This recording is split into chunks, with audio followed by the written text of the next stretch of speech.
जय Swaminarayan everybody, good morning. सो आज हम लोग कक्षा 5 के लिए हिंदी की भरत मिलाप पाठ 8 जो है उसके अभ्यास के प्रश्नों को हल करेंगे। पाठ का जितना भी विवरण था, कठिन शब्द था, ये हम लोग पिछली वीडियो में जान चुके हैं और कर भी चुके हैं।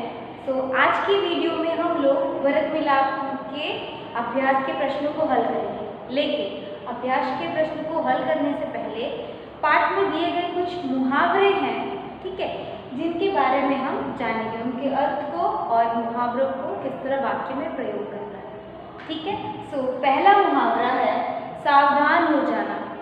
सावधान हो जाने का अर्थ होता है चौकन्ना हो जाना, ठीक है, बिल्कुल जग जाना, सजग हो जाना। मतलब इसका वाक्य है, दुश्मन की आहट सुनकर सभी सिपाही सावधान हो जाते हैं।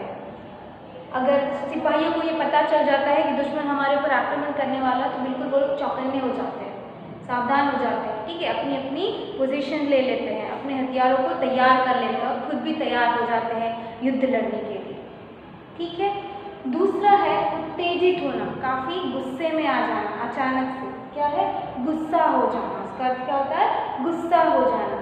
वाक्य प्रयोग में देखिए, भरत को जंगल में आता देखकर लक्ष्मण उत्तेजित हो गए, ठीक है, क्योंकि लक्ष्मण को कहीं ना कहीं लग रहा था कि कैकेयी माता ने राम भैया को वनवास दिलाया है, तो इसमें कहीं ना कहीं भरत का भी दोष है, क्योंकि भरत है तो कैकेयी माता का ही पुत्र। तो वो कैकेयी माता के साथ साथ अपने भाई भरत को भी इस बात के लिए दोषी मानते थे कि उन्हीं की वजह से राम भैया को 14 वर्षों का वनवास हुआ है। तो वो काफ़ी गुस्से में थे। इसलिए जब उन्होंने देखा कि भरत नगरवासियों के साथ जंगल की ओर आ रहे हैं, तो वो काफ़ी उत्तेजित हो गए कि अब यहाँ क्या काम है इनका, अब यहाँ क्यों आ गए। तीसरा है गले लगाना। जब भी हमें कोई चीज़ पसंद आती है या हमें किसी पे बहुत प्यार आता है, हम बहुत दिन बाद मिलते हैं, तो हम उसको गले लगा देते हैं। गले लगाने का अर्थ ये होता है बेटा कि हम अपना प्यार उसको प्रदर्शित करते हैं कि हम आपको कितना प्यार करते हैं, कितना मानते हैं। इसका मतलब है प्यार से मिलना। महीनों बाद मिलने पर पिता ने पुत्र को गले से लगाया। जैसे कि अगर आप हॉस्टल में रहते हो, काफ़ी दूर रहते हैं, महीनों के बाद जब आप गर्मी की छुट्टियाँ या दीपावली की छुट्टियों में आप अपने घर जाते हो, तब के मम्मी पापा आपको गले लगा के काफ़ी ना प्यार प्रदर्शित करते, जताते हैं कि मैंने आपको बहुत याद किया, हम आपसे बहुत प्यार करते हैं। आप भी अपने छोटे भाई बहनों को गले लगाते हैं। नेक्स्ट है गदगद होना। गदगद होने का अर्थ है बेटा आनंदित हो जाना, पुलकित हो जाना, खुश हो जाना, ठीक है, बहुत ही ज़्यादा खुश होना। वाह, क्या है, भरत का प्रेम देखकर राम, सीता और लक्ष्मण गदगद हो गए। जब भरत ने ये कहा कि भैया अयोध्या आपकी है, अयोध्या के राजा आप हैं और अयोध्या के राजा आप ही रहेंगे, मैं आपका सेवक हूँ और सेवक बनकर ही रहूँगा, मुझे राजा बनने का कोई लोभ नहीं है भैया, ठीक है, इसलिए जब तक आप नहीं आते आप अपनी पादुकाएं मुझे दे दीजिए, मैं राज सिंहासन पर आपकी चरण पादुकाएं रखकर उनकी सुख दुख का ध्यान रखूंगा, लेकिन राजा केवल आप ही होंगे।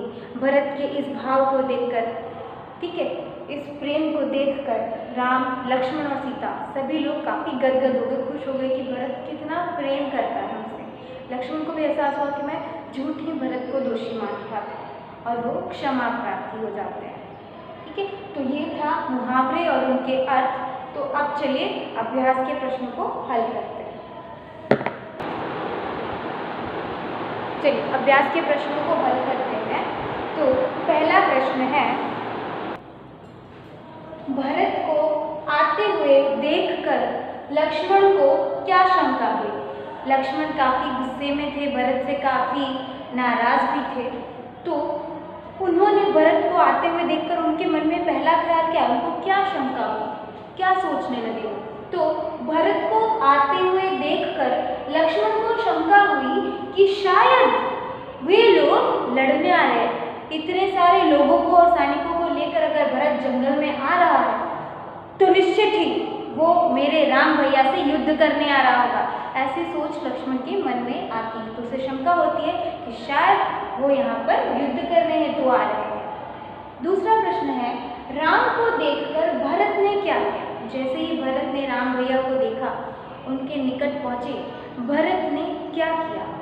तो राम को देखकर भरत राम के चरणों में गिर पड़े और उनसे क्षमा मांगी। जैसे ही भरत ने राम को अपने सामने देखा, उनके आंखों से अश्रु की धाराएं बहना शुरू हो गई और तुरंत ही वे राम भैया के चरणों में गिर पड़े और उनके पैर पकड़कर क्षमा मांगते हुए बोले, भैया आपको वनवास दिलाने में मेरा कोई दोष नहीं है, मुझे तो इस बारे में कुछ भी पता नहीं, लेकिन कहीं न कहीं अगर मैं इस चीज़ के लिए दोषी हूँ तो मैं आपसे क्षमा मांगता हूँ।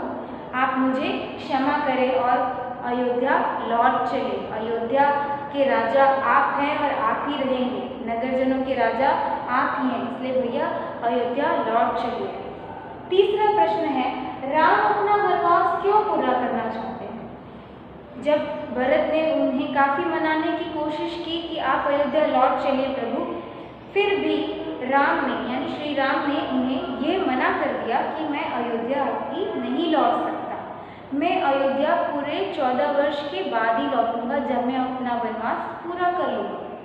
उन्होंने क्या वजह बताई कि मैं अपना वनवास क्यों पूरा करना चाहता हूँ? तो राम ने अपने माता पिता की आज्ञा का पालन करने के लिए अपना वनवास पूरा करना चाहते हैं। उन्होंने कहा, ये मेरे पिता श्री महाराज दशरथ की आज्ञा थी कि मैं 14 वर्ष का वनवास करूं। मेरी माता कैकेयी का दिया हुआ वचन था कि मैं 14 वर्ष का वनवास करूं, तो अपने माता पिता के वचन का, दिए गए आज्ञा का पालन करने हेतु मुझे ये वनवास पूरा करना ही होगा, क्योंकि रघुकुल वंश की ये रीत चली आई है कि रघुकुल रीत सदा चली आई, प्राण जाए पर वचन न जाए, और मैं रघुकुल की जो इज्जत है उस पर कलंक नहीं लगा सकता। इसीलिए मुझे अपने दिए हुए वचन का, माता के वचन का और अपने पिता के दिए हुए आज्ञा का पालन करना ही है, और उनकी आज्ञा का पालन करने हेतु मैं 14 वर्ष बाद ही लौटूंगा।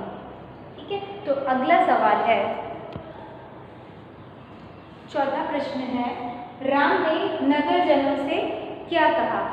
जब भरत को उन्होंने मना कर दिया कि मैं अपने वचन का पालन करूंगा, मैं अपने पिता के दिया गया आज्ञा का पालन करूंगा और 14 वर्ष बाद ही लौटूंगा, तो नगरजनों ने भी उन्हें मनाने की काफ़ी कोशिश की, लेकिन उन्होंने नगरजनों को भी मना कर दिया और उन्हें ये कहा कि, क्या कहा? ये कहा कि जब तक मैं वनवास पूरा करके ना लौटूं तब तक आप भरत को अपना राजा माने, ये मेरा आदेश है। उन्होंने नगरजनों को आदेश देते हुए कहा कि आप बिल्कुल चिंता न करें, मैं 14 वर्ष बाद अपना वनवास पूर्ण करके अयोध्या ज़रूर लौटूंगा और आपकी सेवा करूंगा, किंतु इन 14 वर्ष तक आप भरत को ही अपना राजा माने, ये मेरा आदेश है। भरत ही आपके सुख दुख का ध्यान रखेगा।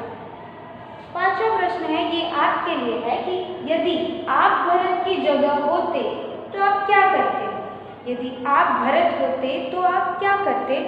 तो सबके अलग अलग विचार होंगे, तो उनमें से कुछ विचार मैंने यहाँ पर लिखे हैं। जैसे, यदि भरत की जगह मैं होता तो राम को लेकर ही अयोध्या लौटता, चाहे जो हो जाए, मैं राम भैया को मना लेता, उन्हें अयोध्या लेकर ही आता, किसी भी तरह उन्हें अयोध्या लौटने के लिए सहमत करता। यदि वो नहीं मानते तो मैं उन्हें मनाने की कोशिश करता, उन्हें सहमत करता कि अयोध्या के नगरजनों को, माताओं को, हम सभी को आपकी ज़रूरत है, आप कृपा करके अयोध्या लौट चलिए। यदि राम भैया फिर भी ना मानते तो मैं भी राम के साथ घर में रहकर उनकी सेवा करता। अगर भैया नहीं मानते तो मैं भी राम भैया के साथ वनवास करता और उनकी सेवा करता। ठीक है, तो ये अभ्यास के प्रश्न उत्तर थे। अब इसमें आप देखिए पेज नंबर 49 है, 49 पेज नंबर पे दिया गया है कि दिए गए कोष्ठक में सही संकेत चुनकर लिखिए। ठीक है, कुछ कोष्ठक है जिनमें कुछ चिन्ह दिए गए हैं, ये चिन्ह किस चीज़ को प्रदर्शित करते हैं ये आपको बताना है। ठीक है, कोष्ठक में उनके नाम भी दिए गए हैं, आपको चित्र देखकर उनके नीचे उनके नाम लिखने हैं, तो आपको बताने हैं। ठीक है, तो चलिए देखते हैं। देखिए पेज नंबर 49 पे ये आपके पास दिया हुआ है कि नीचे दिए गए कोष्टक में से सही संकेत चुनकर लिखें। तो पहला संकेत हमें दिखता है प्लस का साइन है, यहाँ पर क्या है हॉस्पिटल है, तो पहला क्या होगा हॉस्पिटल। दूसरा है आप देखिए यहाँ पे 2 एरोज दिए गए हैं, तो ये क्या है रेलवे में आते हैं, तो रेलवे क्रॉसिंग आरक्षित, क्या होगा रेलवे क्रॉसिंग आरक्षित। तीसरा है देखिए ये है बिल्कुल ज़ेब्रा क्रॉसिंग जैसा बिल्कुल दिख रहा है, तो क्या है तीसरा पैदल यात्री क्रॉसिंग। चौथा है हमारा साइकिल का चिन्ह दिया हुआ बिल्कुल साइकिल क्रॉसिंग। तो आज के वीडियो में हमने क्या किया है, आज के वीडियो में हमने पाठ 8 भरत मिलाप के अभ्यास के प्रश्नों को हल किया है और अगले वीडियो में हम लोग स्वाध्याय के प्रश्नों को हल करेंगे। तब तक के लिए जय स्वामीनारायण एवरीबॉडी, थैंक यू।